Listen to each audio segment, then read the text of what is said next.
The night had not been kind, and he felt every second of it settling into his bones as he sat hunched at the edge of the cot. He hadn't slept. He hadn't even tried. The cabin was too small, too silent, too full of the breath he kept holding and refusing to release. He could feel dawn creeping toward him long before the sky changed color. A slow brightening that made the wooden walls feel thinner and thinner until they barely seemed to stand between him and the world waiting outside. Asterisk.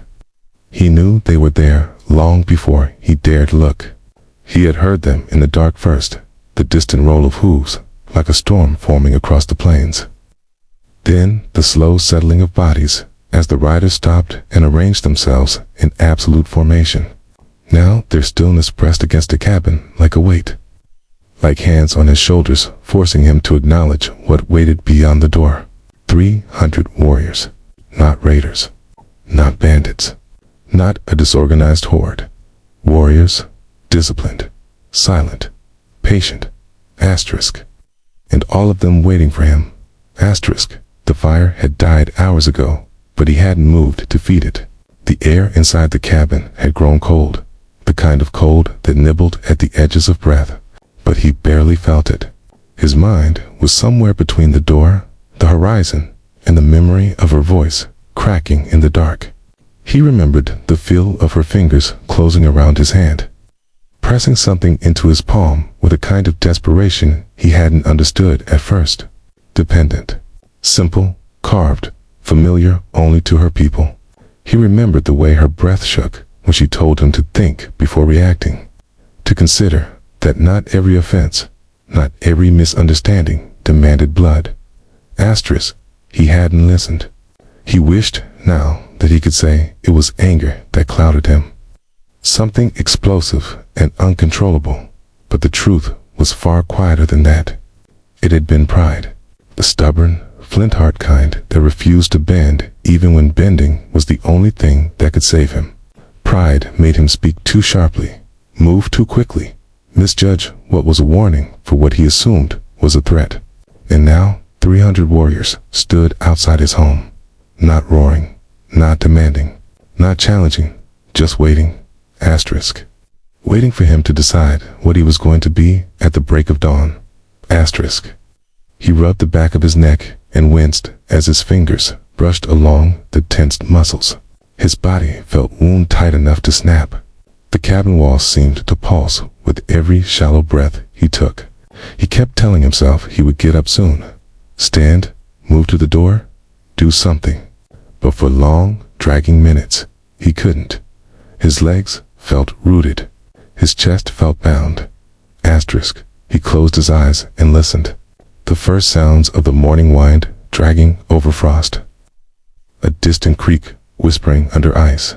The low huff of a horse shifting its weight lipped under the door. Then came a deeper noise, something rhythmic and unified, like an entire field inhaling at the same moment. That was how they communicated, not with shouts or calls, but with movement, breath, and presence. He had learned that from her, long before he learned how badly he could misjudge the consequences of crossing them. Asterisk. She had tried to warn him, not for their sake, he realized that now, but for his. She had seen the path before he did. She had seen the fracture he'd create in the first moment he let pride speak louder than reason. And she had begged him to wait, to listen, to ask her before acting. But he hadn't. Quaint.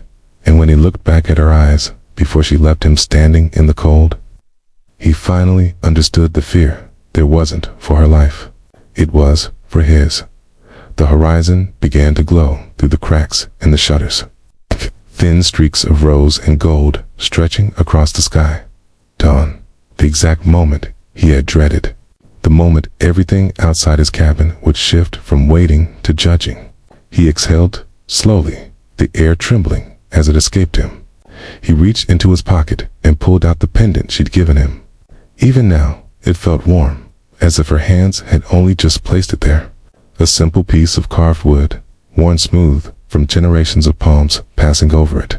A symbol of trust, of belonging, of promises made long before he had met her. Asterisk.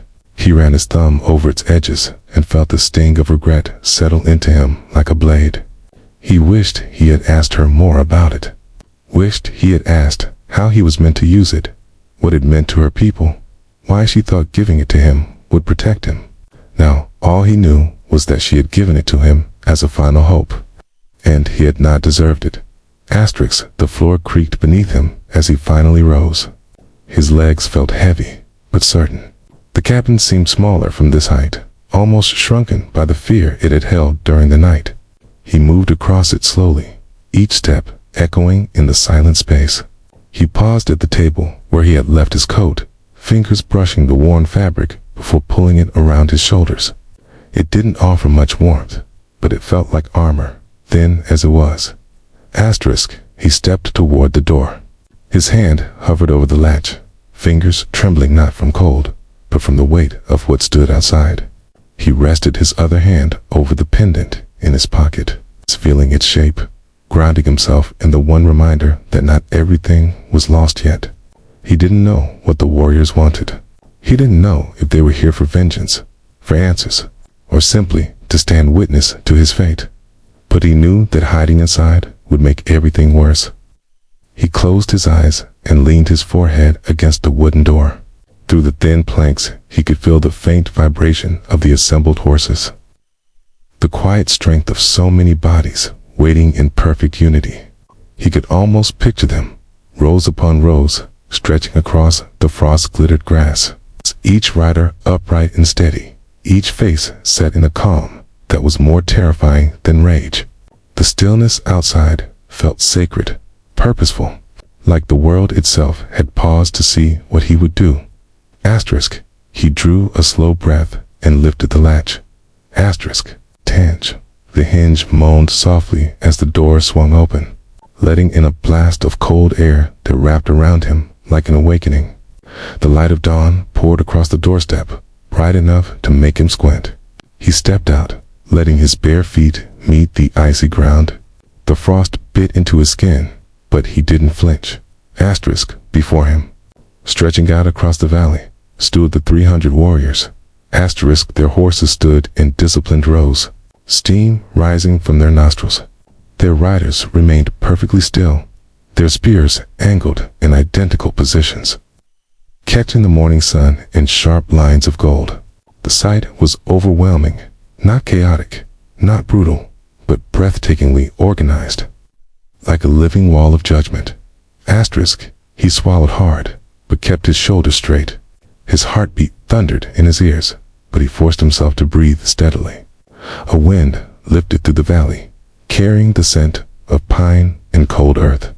It brushed through the warrior's hair and feathers, causing a soft ripple through the rows, not disorganized, but unified, like an entire field shifting in one shared breath.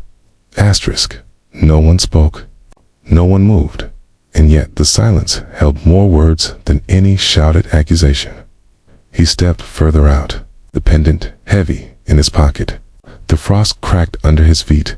Behind him, the cabin looked impossibly small against the vast plain. Ahead of him, the warriors looked impossibly vast against the rising sun.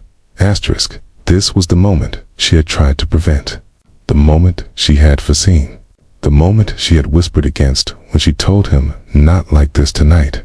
Not because she believed they would kill him, but because she believed he would walk into this moment blind, unprepared, and stubborn. He drew in another breath, stiffened his spine, and took another step forward.